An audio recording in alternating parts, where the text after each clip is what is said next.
That's right, it's the Nerdy Podcast.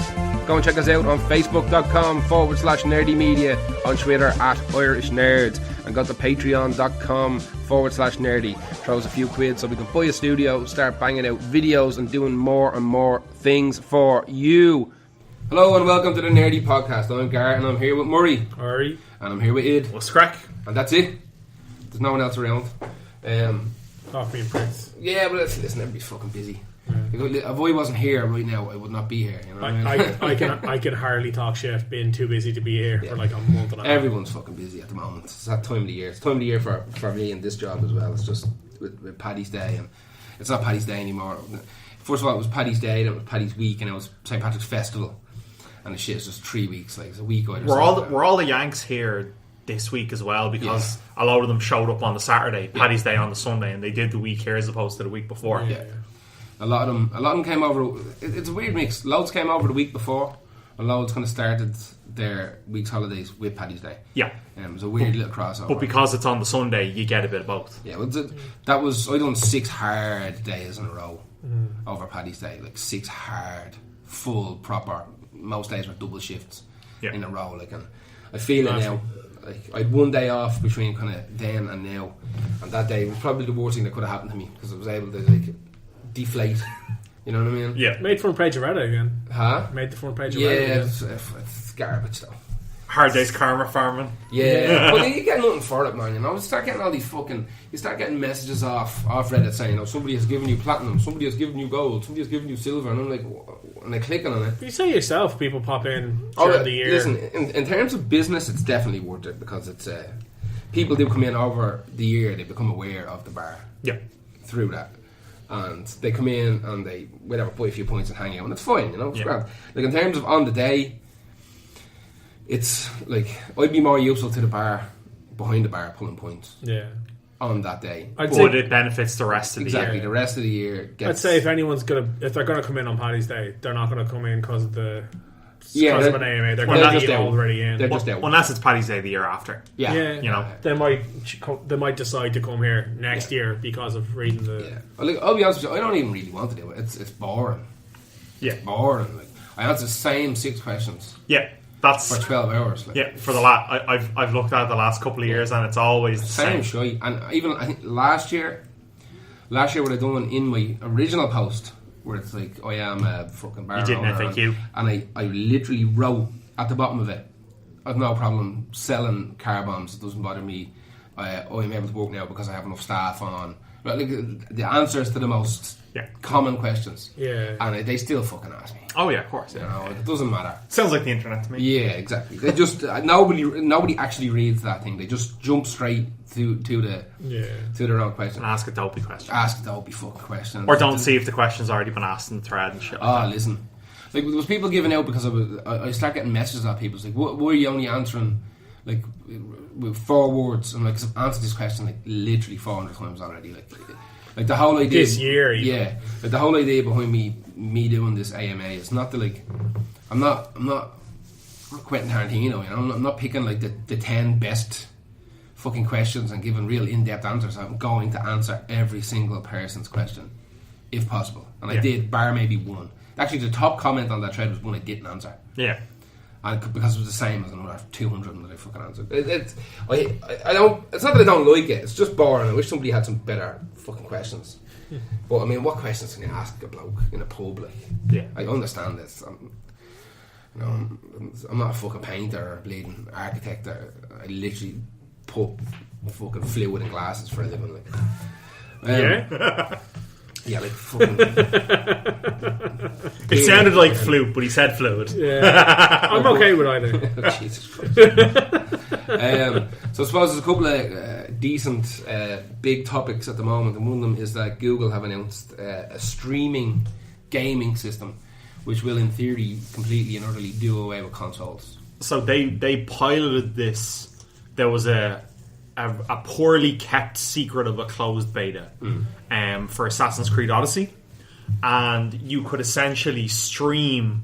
So the idea was that there was in Google's data centers a processor or a computer or whatever you want, the hardware was in one of Google's data centers playing the game, and it was accepting your button inputs, and it was streaming the game to your device, and it was either the Pixel or through Chrome or through Chromecast.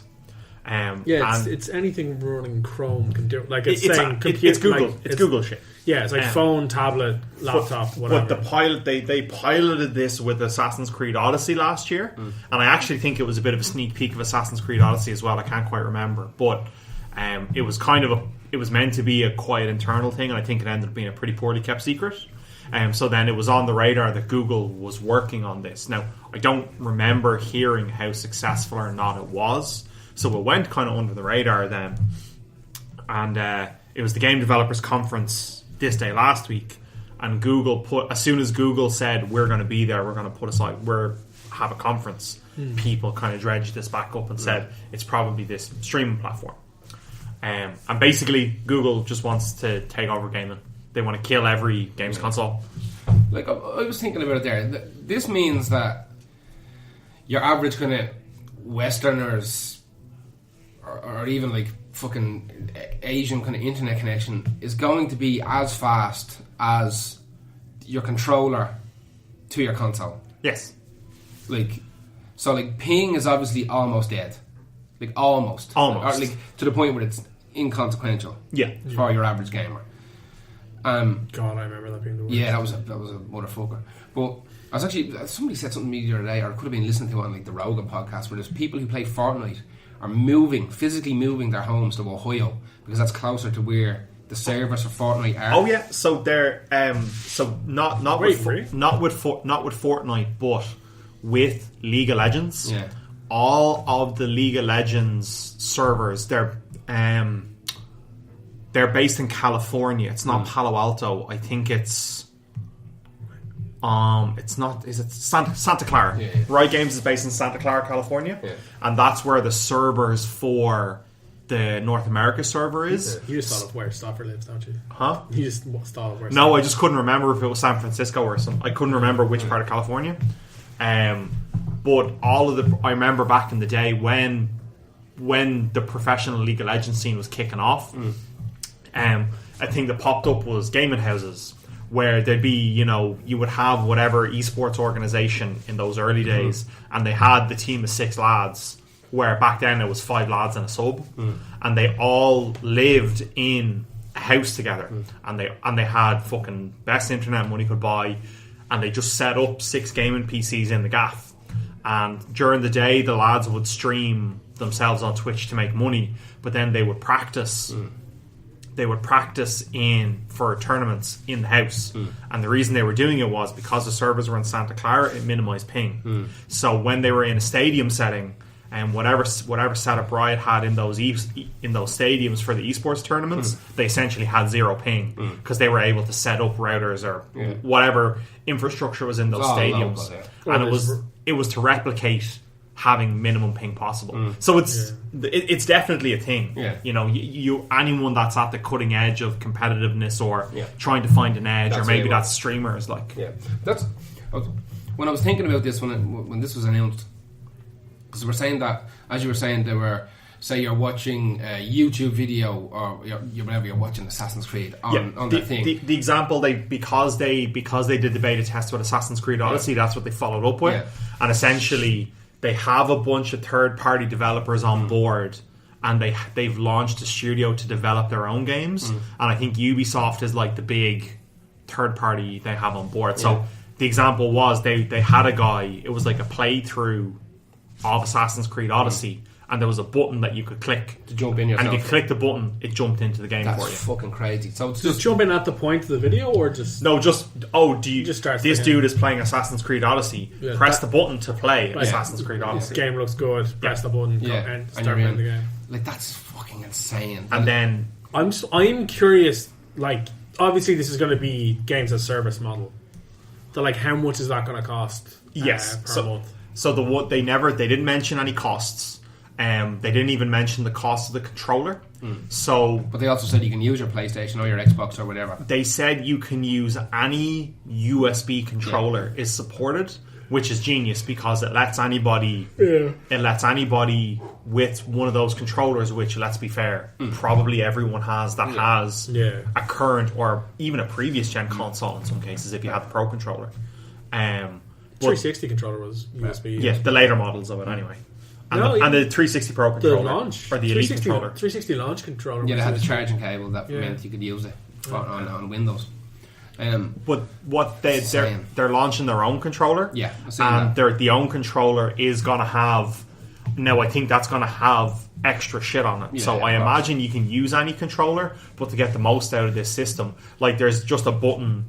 There's a streaming button. There's I imagine they're going to bake loads of mad shit into this to incentivize people to buy it. Absolutely. And I imagine they're going to shit them at gaming YouTubers as well. Yeah, of course. This is one of the, and especially with these Battle Royale games, if there's some function where some guy goes, some big Fortnite or PUBG or whatever YouTuber, and he goes, if you have a Google controller, I'll be online at this time. Yeah. And if you hit this button on your Google controller, you can play with me we can join in a game. Yeah. And I could see that'd be I could see something like that happening. Yeah, it looks like they're going to get the YouTubers and they're streaming on YouTube all the time as well now. So there is people that play games on the platform. Yeah, well, think about your average service subscription. So Netflix is whatever 10. Let's call it a tenner. Yeah. Spotify is call it tenner. Even Xbox Game Pass is a tenner. Yeah. PlayStation Now is also €10. Yeah. So this is going to have to be in line with that. Yeah, I think so. Yeah. So let's call it tenner as well. So tenner a month, 120 a year. If you're going monthly, they'll probably do a deal at £100 for the year or whatever the fuck. I guarantee you they'll have £1,050,000 for the year subscriptions at the start just to get bodies in, you know. Yeah. And they'll hand out a bunch of free 3-monthers and. Yeah, there'll be the whole 3-month thing or try for a week or something. I've got a bunch of mates that could. I wonder if I can get any free ones. I guarantee you there'll be loads of freebies handed out at the start because this is not. It's not necessarily a hard sell, but it's a weird fucking sell. Yeah, there must have been some massive jumps in encryption recently because you think your average game, you download a game from PlayStation stores and it's 20, 30, 40 gig in some cases. Yeah. Whatever about streaming a fucking movie on Netflix where it's compressed to shit. Yeah.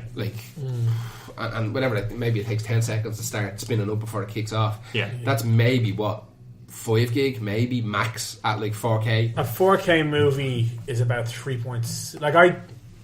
Thor Ragnarok is 3.6 gig. Yeah, well there you go. Or 3.6 gig at 4K. At 4K. So let's call it fucking 1.8 at regular HD. Right? Yeah. That's a reasonable amount to be trying to stream. But it's fucking 20 to 40 gigs. Yeah. Live with just a little shell, like a Steam shell or whatever the fuck it's behind it. They did say that because the grunt work is being done on the data centers, and again they've said that ping won't be an issue because it's the Google data centers. Yeah, but they're also saying that it's going to run at 60 frames a second as well. It's going to be zero lag. That's the thing I'm wondering about. The example they used was they had Chromecast on your standard 4K TV. And they swapped over to...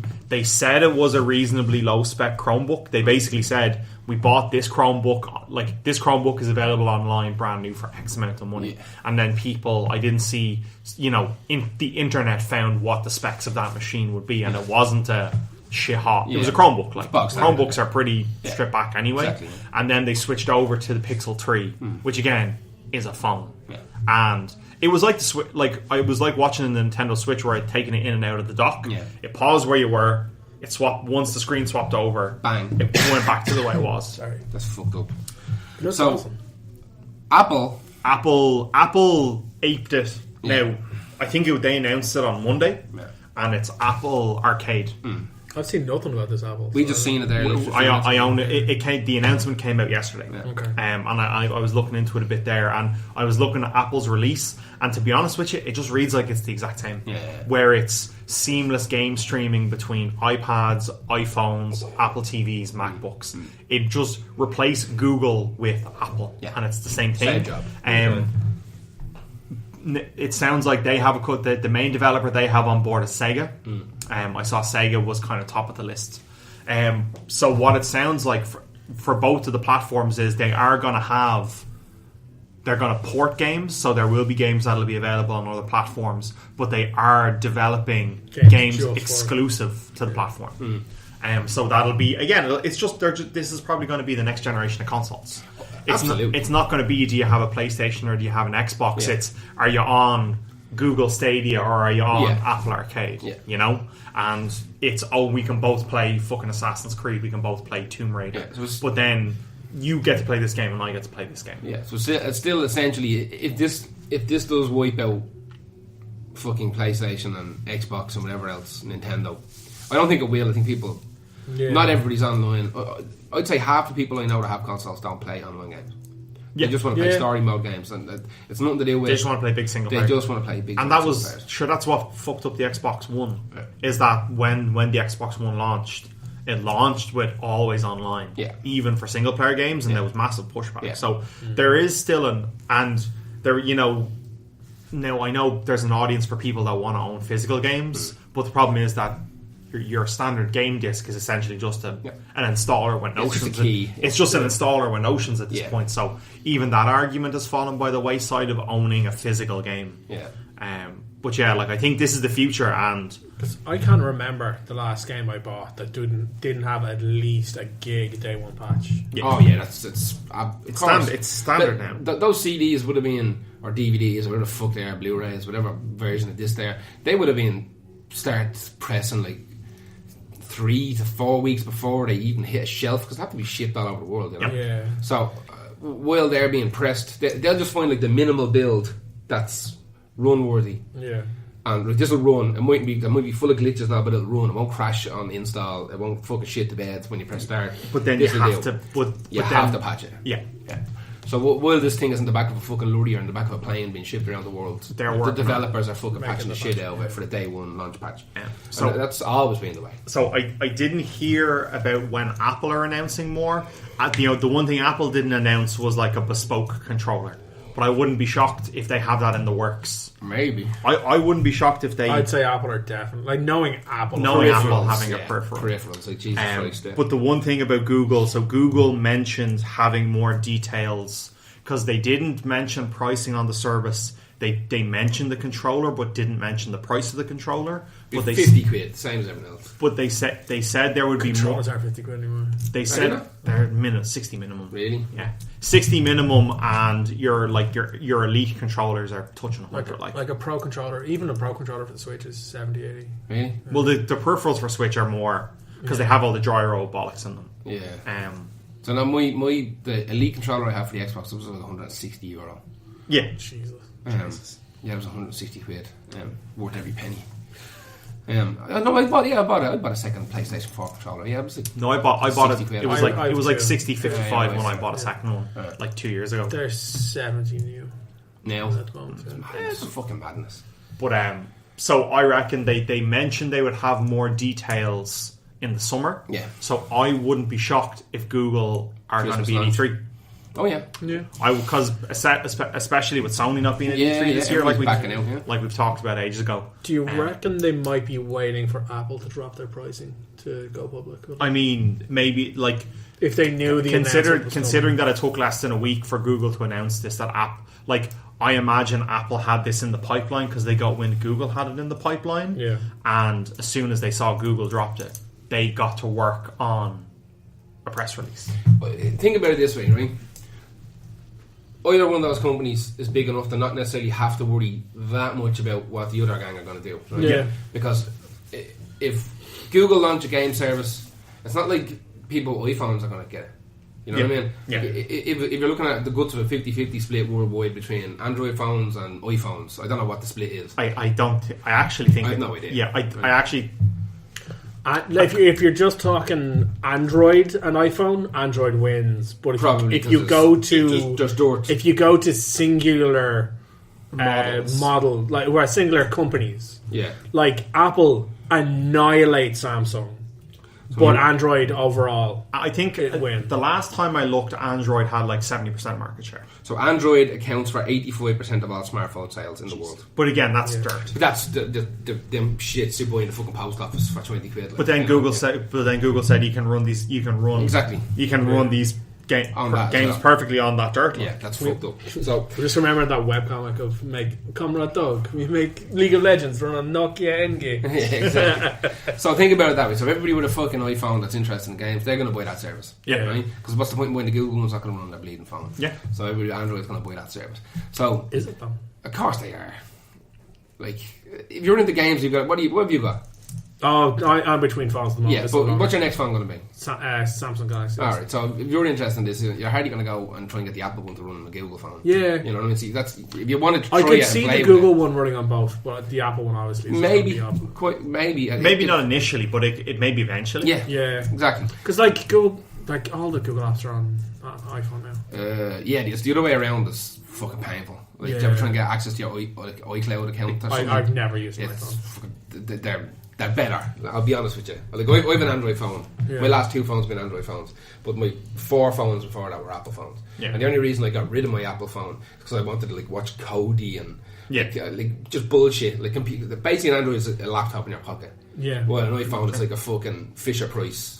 You know, it's a speak and spell type of fucking, but it works constantly. It never lets you down. Yeah. It doesn't shit the bed. It doesn't update itself every 20 minutes. There's not 70,000,000 versions of the operating system. Yeah. It's just, you buy an iPhone, you take it out of the box. You know how it works. My name is Gar.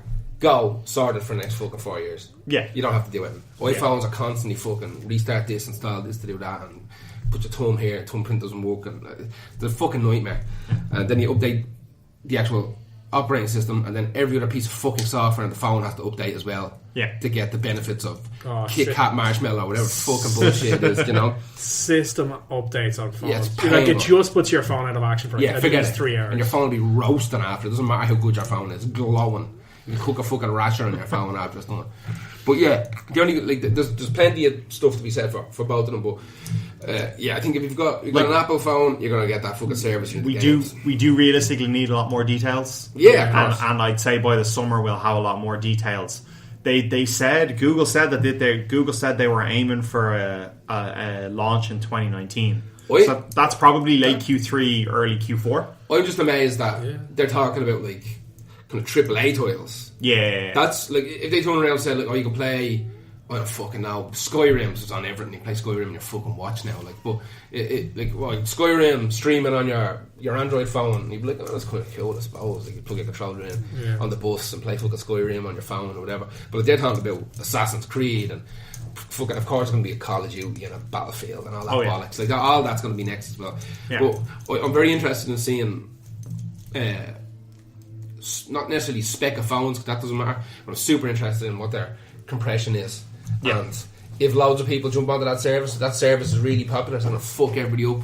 Like, are they going to like literally push everybody down the shy pipe into fucking wait your turn to play the game?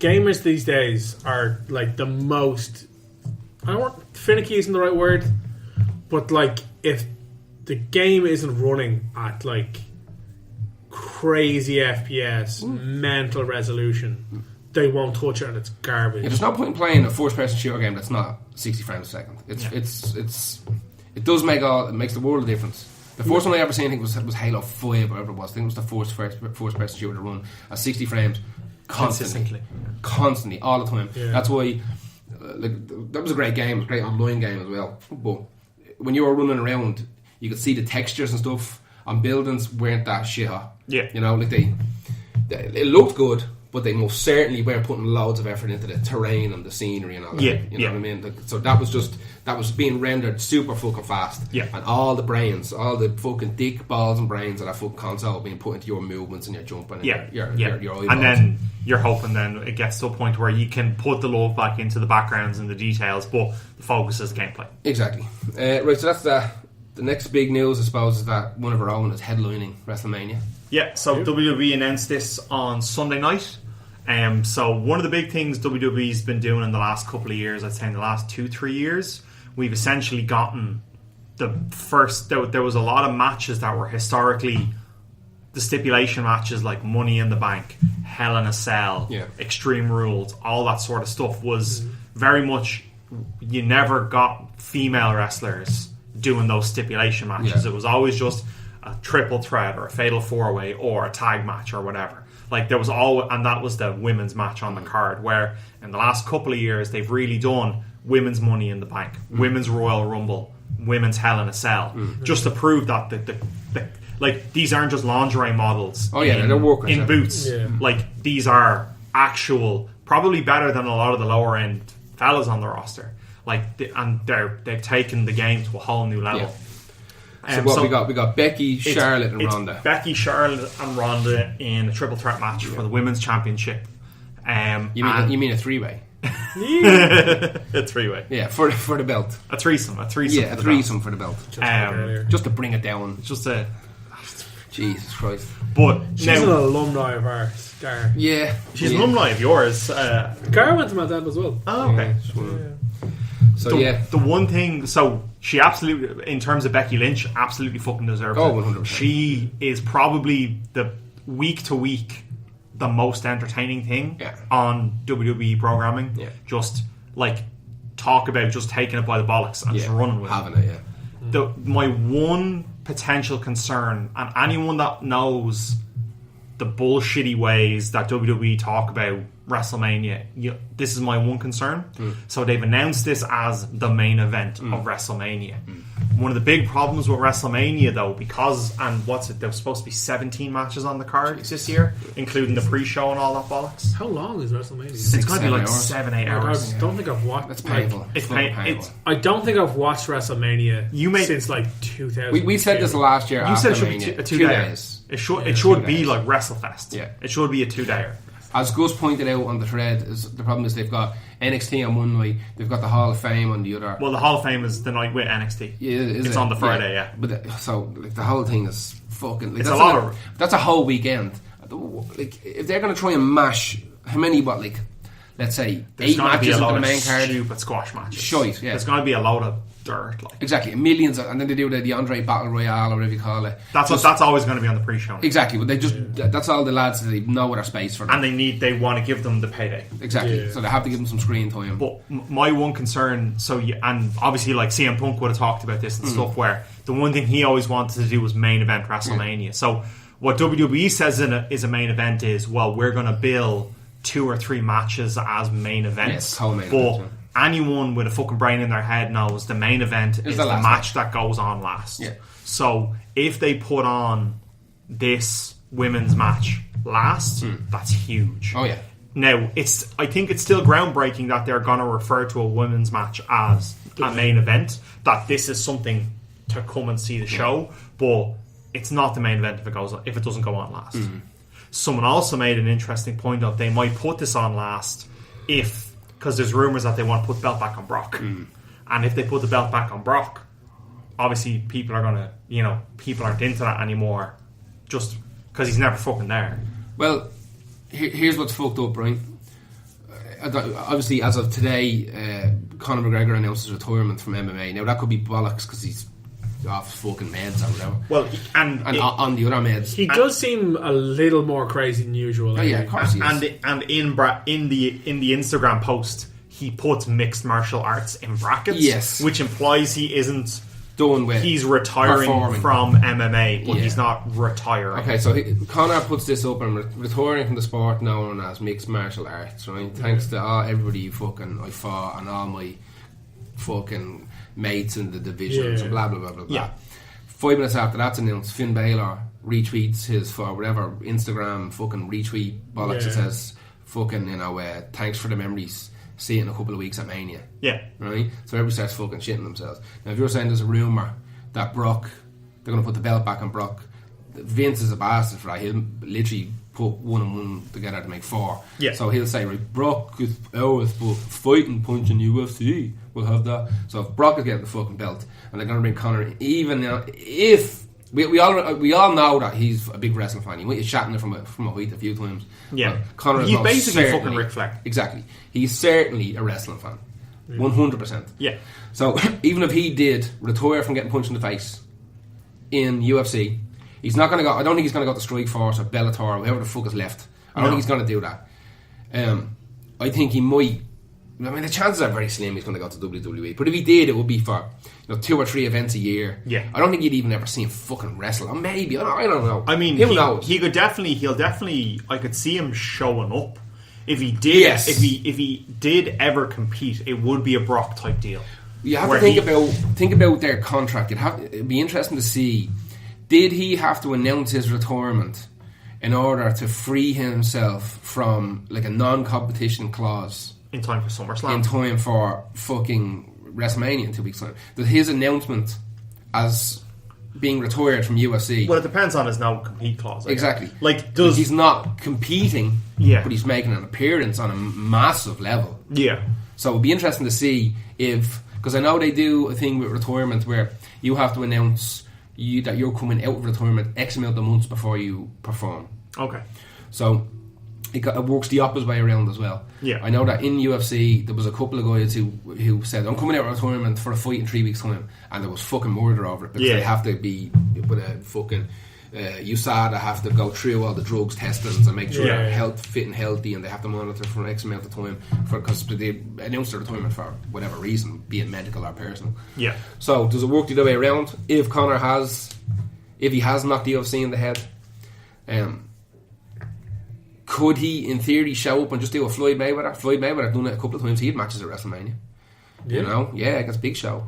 Yeah, he was, I think he was on 2 or 3 pay-per-views over the years. Mike Tyson was. Like, the biggest names in sports have all ended up in that fucking wrestling ring for WWE at one stage. And there's no reason whatsoever that he couldn't do it. Now, he was on Jimmy Fallon the day before he made the announcement. And he said that he's set for life now. He doesn't have to fight anymore. He does like fighting. He likes competing. Yeah. He likes the showmanship and he likes the flair, all this kind of stuff. But he doesn't have to do it anymore. He's made enough money via fighting, both the boxing and the MMA, and his whiskey is going down well. It's selling like fucking mad. Yeah, you tried it? No. I can't be arse paying. It's 40 quid for like a fucking 70cl bottle. It's not for me. Yeah. If someone handed me a bottle of it, I'd give it a shot. I mean, it's whiskey. I like whiskey, so why not? But lads are buying it. But lads are buying it. Lads aren't buying it because of the whiskey. No, they're buying it because it says him on it, and it's going to become rarer and rarer if he is fucking off, and that's another boost in sales for him. He gets his name into the headlines. Now there's also fucking the allegations of something unsavoury happening a couple of months ago with him. Yeah. And that finally dropped. That was dropped the same fucking day that he announced his retirement as well, which is very strange. So for anyone that's listening outside of Ireland. So there was Irish newspapers were reporting on a quote-unquote famous Irish sports star, and the way that it was reported didn't give a name. It didn't even name the sport. It didn't name the sport, but they further clarified that a rugby player wasn't involved because there was similar issues with international rugby players last year. But so once they said it's not a famous rugby player, who else is left? Yeah. And the inference was there, and we're basically only good at 2 sports. And Chinese whispers went around that it was Conor. Like I'd heard people saying it was Conor. Yeah, from the day that happened, it was long before it went quiet then for the last couple of months. Also heard Conor comes out and announces his retirement, but it wasn't even an Irish newspaper. It was the New York Times. Yeah. The New York Times dropped the name. Yeah. On it today. I don't think an Irish newspaper's touched it today. I'd say it'll be all over it tomorrow. I don't think they're allowed. I think there might be some sort of journalistic fucking law there. Embargo? Yeah, there might be something there. That's generally what happens over here. The same thing what happened with the rugby thing, where we never found out about the woman's name. Yeah. I know it's opposites, but yeah, it is suspiciously timed. It's too weird to be a coincidence. It's too close. But anyway, that's for another day. We might have more information on that another day. I suppose. Do you want to talk about Captain Marvel? I want to talk about Captain Marvel. I have not seen Captain Marvel. Okay, I've seen it. Yeah, I will. It'll take me 2 weeks because I need to sleep for the next month. And I'll wake up for 3 hours or whatever to go and see it. Yeah. So tell me about it without ruining on me. Is it good? It's good. Yeah, I think. Again, I think it's similar to Black Panther, where it kind of suffers from origin story syndrome. Yeah, where there isn't enough of her being a badass. Yeah. It still has to lay. Yeah. Like, we're almost like, for as major a character she has to be, it takes a lot of time to get there, to get going. Like, it's an origin movie. Yeah, there's always action in it. Yeah. throughout the whole, but she doesn't go balls to the wall till the very end. Of course not. It is good. There's a lot of subversions in there. There was obviously a lot of shouting online that it was just going to be a fucking feminazi movie or whatever. It's not. It's great. Of course not. Good is fucking good. Let's be and stupid to think otherwise. It doesn't. I don't think it hammers home the girl power stuff. Like, there is a couple of bits in there. Of course there is. I didn't feel it was pushing an agenda at any point watching the movie. Like, there's a couple of bits in there where it is like, that's in there for girls to be like, oh yeah, fuck lads or whatever. Yeah, but they should. Everybody should have their own. But the character is a strong, powerful character because they're a strong, powerful character. And it's set in the 90s, yeah? It's set in the 90s, yeah. Cool. It has nothing to do with the character's gender, has nothing to do with any of that stuff, has nothing to do with an agenda. It's the character is a badass because they're a fucking badass. Is she like a fighter pilot or something like that? Yeah, she is, they do take a good bit, like, again, they take some liberties with it to make sense for movies. I know a little bit about Captain Marvel, but only like via like the delusion and fucking weirdness around that character over the last fucking 20-30 years and then the one I'd be most familiar with would be like the Ultimates version of it as well, like the Marvel fucking stuff. And I didn't read that much Ultimate version. It kind of stays more in the 616 rather than the Ultimates type stuff. And Skrulls are the baddies. Skrulls are the antagonists in it. Okay. Yeah, Skrulls. I love Skrulls, and it's establishing. It's a good adaptation of Skrulls, actually. It is. I've seen a photo and they look great. It's a very good adaptation of and it lays out. Here's who they are. Here's what they do. It establishes the Skrull Scree stuff. Yeah. Or Scree. Jesus. The Scree. The Skrull Scree stuff. Real. Now, so if they want to do Secret Invasion, they can do it. They've established the Skrulls enough in this movie that they can do Secret Invasion whenever they want. It's set in the 90s, so fucking... There's time. Like, I think Secret Invasion would be really weird to do after that movie. I mean, they're not going to do it. They're going to... It's something that the groundwork is there for. If they wanted to go down that route. At this stage again, they're probably not, let's be honest. But if they want to do it... And just at last recording, so the movie came out this Friday. It'll be 3 weeks ago, and the global box office is 912 million. So that's bananas. So it's gonna break $1 billion. Yeah, just simple as that. I actually saw an interesting rumor about Endgame that came from this. That they're seeing, like, everyone saw the new trailer where it has them in the spacesuits. Yeah. The Future Foundation suits. The Future Foundation suits, yes. Well, they bought Fox. They have the rights now. So when they're walking through it, and Tony and Nebula, are walking with the guys in that suit or in that shot, that a bunch of people online are saying that that's probably a Skrull. Interesting. I'm not buying into any fucking theories because I can't. Do you know what? I spent all last week talking to somebody about Game of Thrones theories, and my brain fucking hurts. Yeah. And I can't, because nobody knows. Everybody's just talking shit, and everybody watches like a trailer and they start dissecting it second by second, frame by frame, and they think they see something in a corner or something reminds them of another logo, and they go off in this madam, wouldn't it be deadly if blah blah blah, and then someone reads it and fucking read it, and they tell their mate, and then by process of Chinese whispers it ends up with fucking Batman's gonna be in it, like Batman is on the wall. I got some stuff I can tell you about. The one thing I will say about Captain Marvel, there's a bunch of really nice references in there. So Kelly Sue DeConnick, one of the main writers, she has a really it's like a split second cameo that if you see her, you go, oh, that's her. But then if you don't, it's just some mob in a train station. I didn't know. I don't know who that person is, and I didn't think there was any gratuitous fan service moments. So not knowing what they look like, it's not gratuitous. They're not being too. But if you know who that person is, I guess there's a lot of nice little nods, nice little references. Again, I think they've gotten really good at, if you're not a comic book nerd, you won't miss out on something. But if you're a comic book fan, there will be little bits in there that just enhance it for you. That just help you plod along. The one thing I will say now is that I think it's really, really good. I don't think it's an absolute slam dunk that it's not a film you have to see in the cinema. Where I felt that Spider-Verse was a movie I thought you 100% had to experience in a cinema. Yeah. I'm not sure if this is the case. I think this is a really, really solid origin story for a character that's going to be pretty fucking important. Well, we'll see how she plays out in Endgame. Yeah, like it's a good movie, but I think like Spider-Verse is like genre defining. Yeah, Spider-Verse is a completely different thing. Like I've stated it before, where like I think after Spider-Verse, the movies that make up the MCU and even the DCEU need to be renamed as superhero movies. And I think Spider-Verse is the first ever comic book movie. Oh yeah, absolutely is. And it's like I saw that film twice in the cinema. Yeah. I saw it once and it was super. I saw it twice. I'm buying the Blu-ray as soon as it's released. Yeah, so I'm going to watch that constantly. Yeah, so if you see this in the cinema, grand. If you miss it in the cinema, you're not missing out on an experience. You'll survive. Yeah. Once you catch Endgame, it'll all make sense. Yeah. All right, we'll leave it at that for this week, and if all goes to plan, we'll be back again next week. Good night.